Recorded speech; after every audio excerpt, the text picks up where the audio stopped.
Chili Pepper Powder Surprise, written by Catherine Follett, illustrated by John Kastner. The enormous lips tickled Tricia's outstretched palm, and she smelled a quick whiff of apple juice and horse breath before the apple she'd held up vanished with a gulp. "He's a real thoroughbred," Adrian crowed. "The first one we've had, so I'm really excited." Tricia was even more excited. Coming to her cousin Adrian's farm in Tennessee from Chicago, she had never seen a regular horse, much less a thoroughbred. It was beautiful.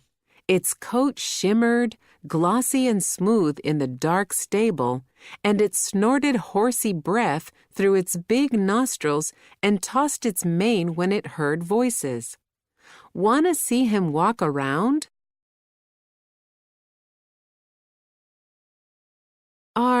Are we supposed to let him out?" Tricia stammered. Tricia understood how Adrian's father, her uncle, prized his new thoroughbred after she'd heard him bragging about it over dinner on her first night here. "Sure, I walk him around the stables all the time," Adrian answered. He had already unlatched the horse's stall and was leading the horse out by the strap around its long muzzle. "We call him Pepper for short because his full name is Chili Pepper Powder Surprise. His saddle's right over here. You want to see how it looks on him? Hold his reins." Before Tricia could protest, Adrian handed her the leather straps and went to retrieve the saddle from where it hung along the dim stable wall. Tricia froze, feeling like she was tethered to the back end of a race car. Pepper kept dodging his rump away from Adrian as he attempted to lower the saddle onto the horse's back.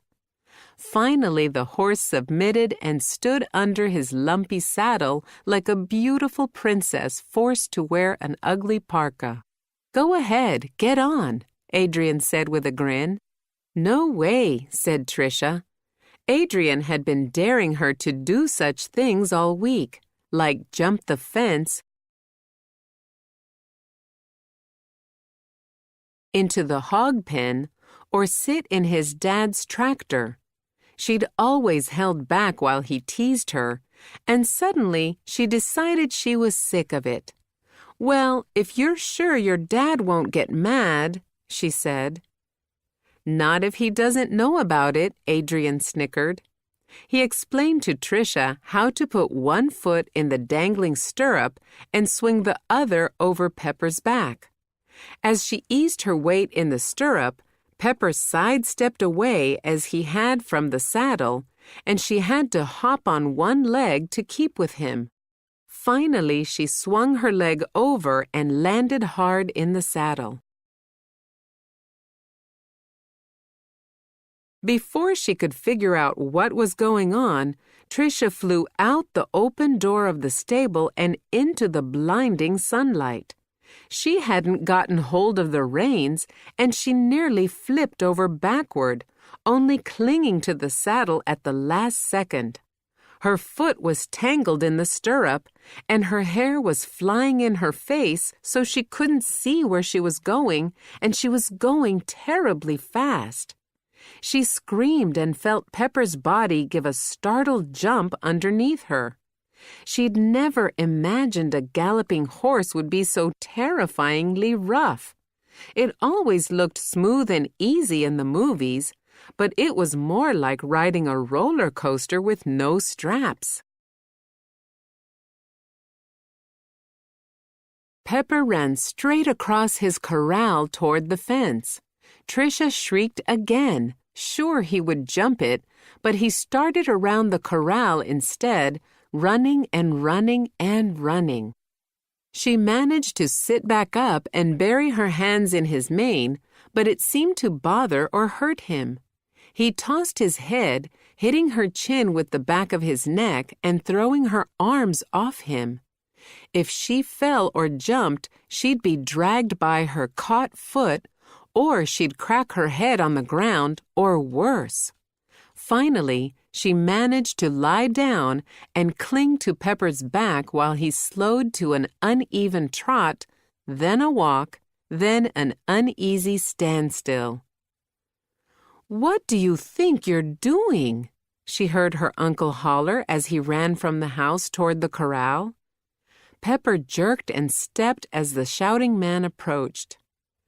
"Please," she whimpered, "please don't startle him." Tricia's uncle leapt easily over the fence and walked toward the nervous horse, grunting and whistling commands she'd never heard before. He gingerly took the reins and held them tightly, offering his other hand to help Tricia down and brush the dust from her face when she finally touched the ground again. Then he held her chin, lifting her face until he saw into her eyes. "Please don't be mad," Tricia pleaded. "We didn't mean to do anything wrong." "Tricia, I want you to think about everything that went through your head the moment before you got on that horse. Now, are you going to look into my eyes and tell me it never occurred to you that you were doing something wrong?" "No, sir," Tricia said, dropping her head. "Remember that the next time you're about to do something you're not allowed to do. I'm pretty sure you didn't take out that horse and saddle him up all by yourself, especially when I saw Adrian run off and hide in the barn. You skip right under that fence and go back in the house while I fetch him."